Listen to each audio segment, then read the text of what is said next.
Voltamos hoje para falar sobre relacionamento entre os irmãos.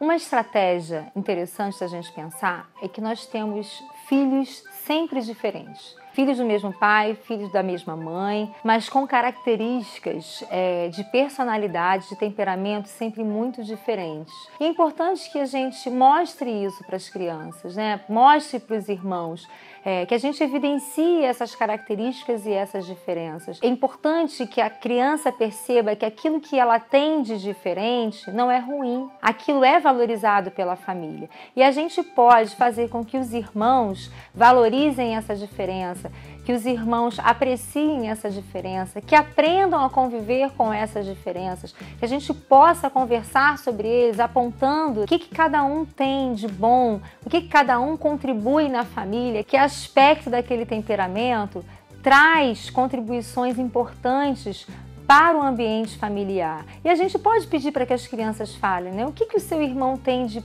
mais legal que você gosta? A gente vai, com essas pequenas perguntas, ajudando a criança a perceber as características positivas daquele irmão, a valorizar, a olhar para ele como alguém que também pode contribuir, alguém que pode ensinar, alguém que pode dar exemplos para ele, de situações que muitas vezes ele vive de uma outra forma por conta dessas próprias características de personalidade.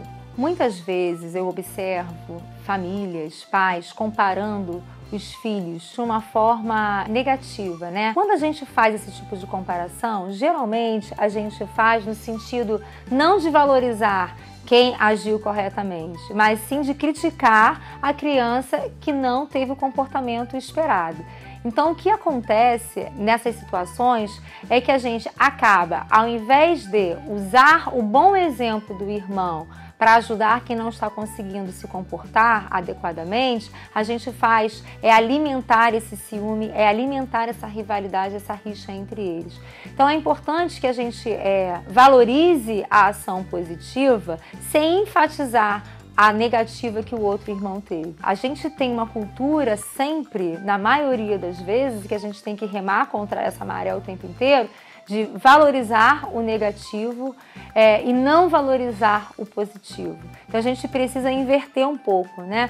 Botar todos os flashes para a situação positiva e deixar que esse positivo apareça muito mais do que o negativo. Assim, um irmão vai servir de exemplo para o outro. Pegando o gancho dessa situação, muitas vezes a gente tem determinados momentos onde um irmão, independente da idade, aprende uma determinada situação antes do outro.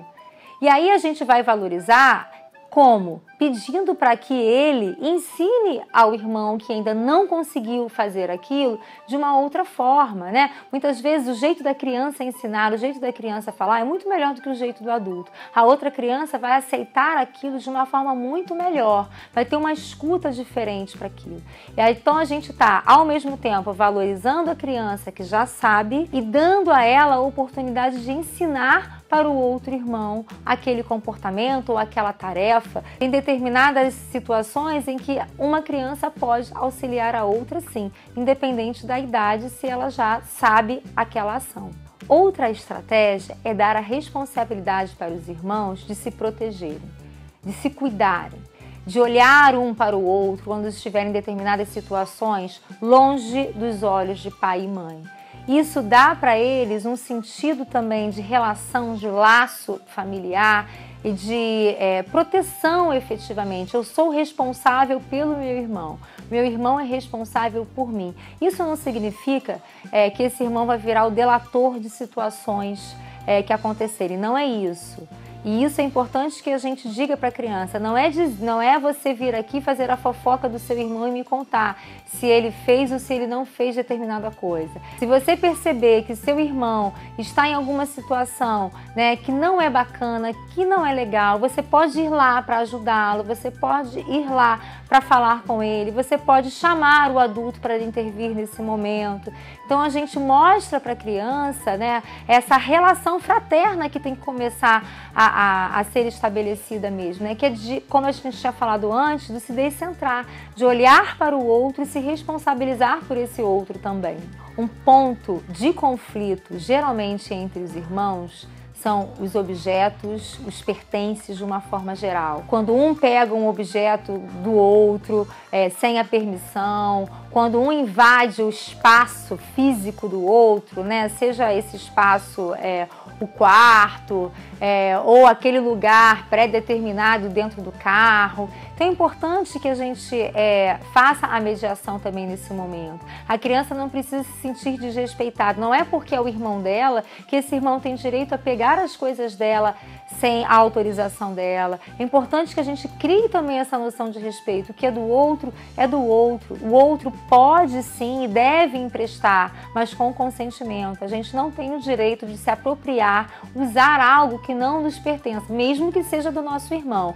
Então a gente precisa também, enquanto pai e mãe, dar essa noção para a criança, né? Do que é dela, do que é do outro, do que é nosso enquanto família, do que é comum. Esse jogo não é seu, esse jogo é do seu irmão, esse jogo foi comprado para a nossa família, é um jogo nosso, então todo mundo tem o direito de pegar sem pedir autorização, ou é um combinado prévio, para pegar esse jogo que é da família, todos os outros membros têm que consentir.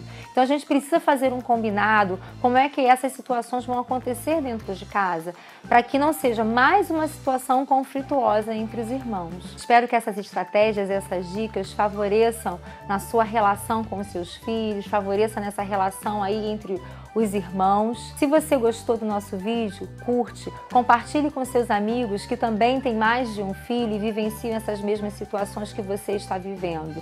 Se inscreva no nosso canal e acompanhe o Estúdio da Criança nas redes sociais. Até a próxima!